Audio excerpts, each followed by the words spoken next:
नमस्ते।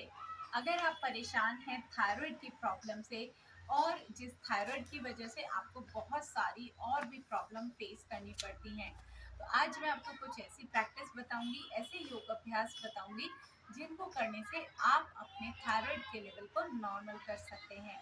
बहुत ही आसान ये अभ्यास है, लेकिन आपको इन आसन को नियमित करना होगा, यानी कि रेगुलर प्रैक्टिस करनी होगी।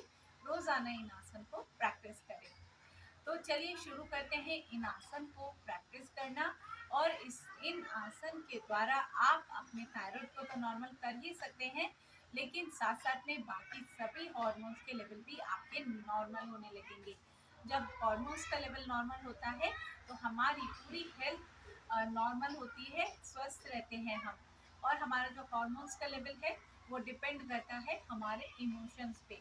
अगर हम तनाव में होते हैं, चिंता में होते हैं, तो हमारे हार्मोन्स का लेवल भी डिस्टर्ब होने लगता है। तो आप अपने आप को तनाव मुक्त रखने की अभ्यास करें, कोशिश करें और अलग अलग चीज़ों में अपने माइंड को एंगेज करें।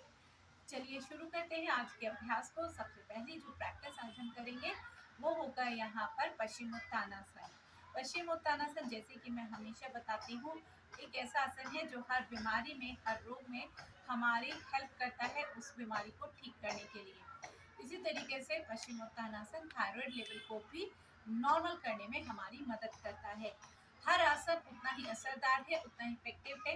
किसी भी आसन को स्किप मत करिए। हो सकता है आपका लेवल जो है करने का, जो आपका लेवल है वो थोड़ा कम रहे, परफेक्शन उतना ना आए, बट रेगुलर जैसे जैसे आप प्रैक्टिस करते रहेंगे आपका लेवल भी इम्प्रूव होता जाएगा और आपका परफेक्शन भी आता जाएगा।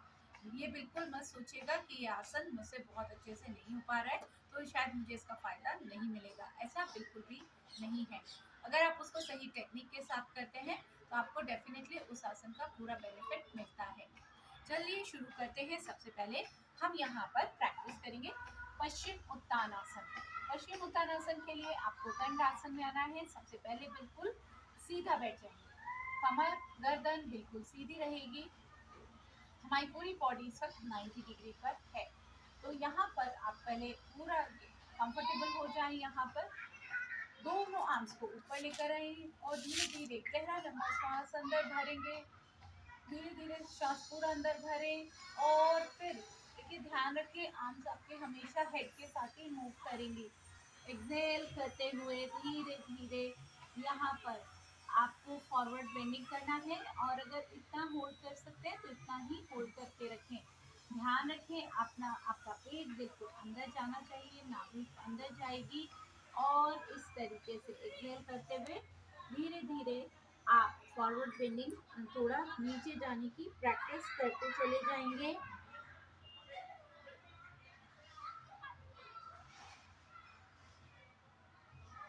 होल्ड करना है पश्चिमोत्तानासन को, जिस लेवल पे भी होल्ड कर सकते हैं।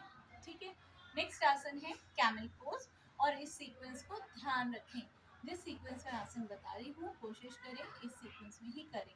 अभी हमने यहाँ पर फॉरवर्ड बेंडिंग किया, इसको हम बैलेंस करेंगे बैकवर्ड बेंडिंग के साथ, यानी कि कैमल पोज या उष्ट आसन के साथ। इसके लिए हमें अपने घुटनों पर आना है इस तरीके से। पहले हम यहाँ पर अर्ध उष्टासन का अभ्यास करेंगे। अर्ध उष्टासन के लिए करना क्या है, आप अपनी एक साइड से अपनी कमर को होल्ड कर लेंगे इस तरीके से और अपनी एक आर्म को इनहेल करते हुए धीरे धीरे पीछे ले जाएं, जितना पीछे ले जा सकते हैं, एंड होल्ड। ध्यान आप देंगे मेरा जो आर्म है वो मेरी ईयर के साथ ही अटैच है। होल्ड करके रखें यहाँ। इसी तरीके से साइड चेंज करना है एंड होल्ड करेंगे। धीरे धीरे श्वास अंदर भरना है, इनहेल करते जाएंगे।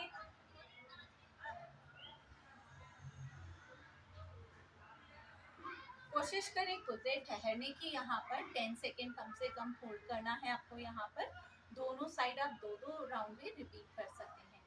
नेक्स्ट प्रैक्टिस होगी उष्टासन, यानी कि पूर्ण उष्टासन। तो यहाँ पर इनहेल करेंगे और पूरा आर्म को रोल करते हुए अपनी हील को, एडी को पकड़ना है और धीरे धीरे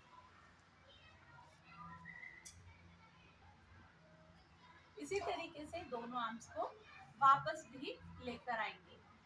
फिर यहाँ पर आपको इसको भी आप कम से कम 2 बार इसको रिपीट करें, कैमल पोज को, और जब आप होल्ड करें तो पूरा ध्यान थायराइड ग्लैंड पर होना चाहिए। इसके बाद जो नेक्स्ट प्रैक्टिस है वो हमारी दोनों लेट कर होंगी। इन दोनों आसन जैसे ये दोनों एक दूसरे के पूरक थे, एक दूसरे के साथ किए जाते हैं, एक दूसरे को कंप्लीट करते हैं।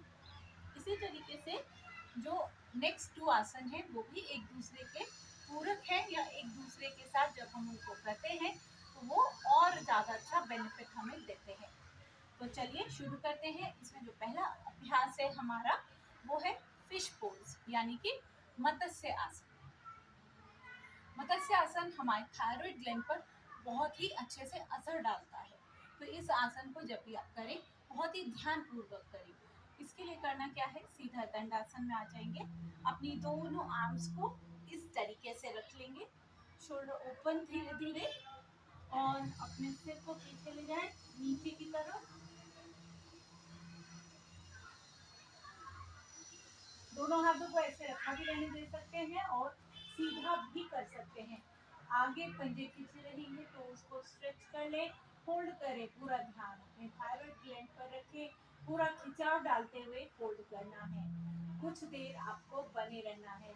जिनको सर्वाइकल या माइग्रेन का प्रॉब्लम है वो इस आसन को प्रैक्टिस ना करें। इसके साथ जैसे कि मैंने बताया कि इसका जो पूरक है वो है यहाँ पर सेतु बंधासन। सेतु बंधासन जैसे अभी हमने मत्स्य आसन में अपने गले पे खिंचाव डाला, इसको स्ट्रेच किया, अब यहाँ पे कॉन्ट्रैक्शन करेंगे। अब जब किसी को स्ट्रेच और कॉन्ट्रैक्ट करते हैं तो वो बहुत ही अच्छा असर डालता है। करना क्या है, अपनी चिन को, अपनी थोड़ी को अपनी चेस्ट से टच करना है, लॉक लगाना है, पूरा बंद लगा लेंगे यहाँ पर इस तरीके से, और धीरे धीरे ऊपर उठेंगे जितना ऊपर आप आ सकते हैं, एंड होल्ड करना है।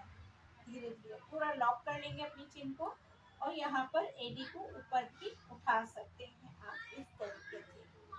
तो ये थायराइड, कमर दर्द, पेट के लिए बहुत ही अच्छा असरदार आसन है। इसको जरूर अभ्यास करें। ज़्यादा से ज़्यादा देर रुकने की कोशिश करें। और ये 4 आसन एक दूसरे के बहुत ही अच्छे पूरक हैं, और एक बहुत अच्छा कॉम्बिनेशन बनता है इन आसन का। इन आसन को प्रैक्टिस करें और देखिए आपका धीरे धीरे जो थायराइड का प्रॉब्लम है वो भी सॉल्व हो जाएगा। और इनके साथ साथ उज्जयी प्राणायाम का अभ्यास करना बिल्कुल ना भूलें। Thank you.